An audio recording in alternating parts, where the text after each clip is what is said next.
દારૂ અને જુગારના દૂષણ સામે હવે મહિલાઓ લડી લેવાના મૂડમાં દેખાઈ રહી છે. ગીર સોમનાથના મિતિયાજ ગામની મહિલાઓ છે તે સ્થાનિક પોલીસ સ્ટેશન પહોંચી હતી ને જે ગેરકાયદેસર ગામમાં દારૂ વેચાઈ રહ્યો છે, જુગારની પ્રવૃત્તિઓ ચાલી રહી છે, તેના કારણે દીકરીઓ ત્યાંથી નીકળી શકતી નથી તેવી સ્થિતિનું નિર્માણ થયું છે. તે બાબતે રજૂઆત કરવા માટે તેઓ સ્થાનિક પોલીસ સ્ટેશને પહોંચ્યા હતા. અને આ ઘટના બાદ શું થયું વિગતે વાત કરીએ. વૈષ્ણવજન તો તેને કહીએ જે પીડ પરાઈ જાનાને રે. નમસ્કાર દર્શક મિત્રો, નવજીવન ન્યૂઝમાં આપનું સ્વાગત છે. હું છું ફૈઝાન. આજથી થોડાક સમય પહેલા જન આક્રોશ યાત્રા દરમિયાન વડગામના કોંગ્રેસના ધારાસભ્ય જિગ્નેશ મેવાણીને થરાદના એક ગામની મહિલાઓ દ્વારા દારૂ અને ડ્રગ્સ મુદ્દે રજૂઆત કરવામાં આવી હતી. આ રજૂઆત બાદ ધારાસભ્ય બરોબરના તતડાવી દે છે અધિકારીઓને. ત્યારબાદ આ મામલો છે તે ગુજરાતભરમાં ચર્ચાનું કેન્દ્ર બન્યો હતો.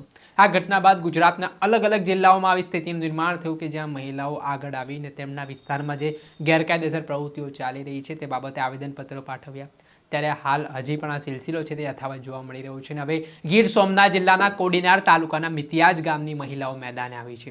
મહિલાઓની ધીરજ ખૂટી છે, કેમ કે જે ગેરકાયદેસર રીતે દારૂનું દૂષણ વિસ્તારમાં વધી રહ્યું છે, જુગારની પ્રવૃત્તિઓ ચાલી રહી છે, તેના કારણે દીકરીઓ તે વિસ્તારમાંથી પસાર નથી થઈ શકતી તેવી સ્થિતિનું નિર્માણ થયું છે. ને આ ઘટનાના સંદર્ભમાં આજે મોટી સંખ્યામાં મહિલાઓ છે તે એકત્ર થયા હતા અને ત્યારબાદ તેઓ સ્થાનિક પોલીસ સ્ટેશનમાં સ્થાનિક પોલીસ અધિકારીને રજૂઆત કરવા માટે પહોંચ્યા હતા કે તેમના વિસ્તારમાં જે દારૂ તેમજ વિવિધ ગેરકાયદેસર પ્રવૃત્તિઓ ચાલી રહી છે તે અટકાવવામાં આવે અને તે આરોપીઓ છે તેમની સામે તાત્કાલિક ધોરણે પગલાં લેવાની તેમણે માંગ કરી છે. પહેલાં દોસ્તો રજૂઆત આ મહિલાઓએ કરી છે તે સાંભળો. આપણે સ્કૂલ છે એની પાછળ દારૂના ત્રણ હોતા હાલ. હવે દીકરીઓને મૂકવા જાવ્યું, લેવા જાવ્યું, અટાણ તો ઉનાળો છે એટલે અમે જઈ શકીએ. પછી અમે મજૂરી અમારા ધંધે પાણી જાય તો અમારી દીકરીઓની વમ કેટલીક રાખી. એ દારૂ અમારા પલ્લોટમાં ગામમાં અતિશય દારૂનો ત્રાસ. પછી 2 કિલોમીટર અમે આઘા રહી ગામથી.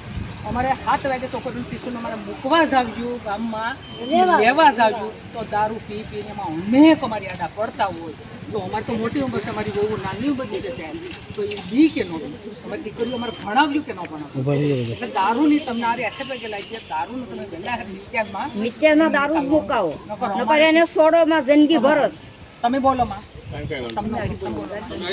એટલે અમે હાવ ત્રાસ પામી જશે. અમારે મજૂરી કરવી ને આવા દાખલા અમારે જોવાના. આ દીકરી ક્યાંક દારૂ પી પીને દાદી ઘેરી હતી, અમે બાજુમાં રહીએ.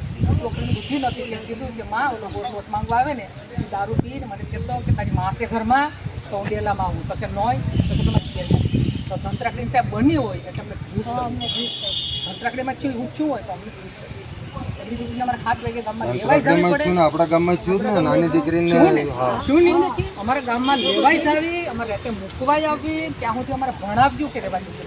તો મજૂરી હોય ને મજૂરી ન ભણાવ્યું તમારી દીકરીનો કોઈ મોટી થાય તો હાથ ન સારું કરવાનું. એટલે અમારા ગામમાં ભલા થઈને તમે દારૂ બંધ કરો. દારૂ આ ખ્યાલ 2 દિવસ સાહેબ તમને હું વંદન કરીને કહું બંધ થવો જોઈએ. નકર મિક્સરનો રોડ ઉપર વાહન નહીં ઉપાડવા પડે. હા બરોબર. હા આપણા ગામમાં કેટલાક જણા વેચે સાહેબને તમે કહો. લિસ્ટ જમાદાર સાહેબ આવે ને લખાવી દો આપણા ગામમાં કેટલા જણા વેચે.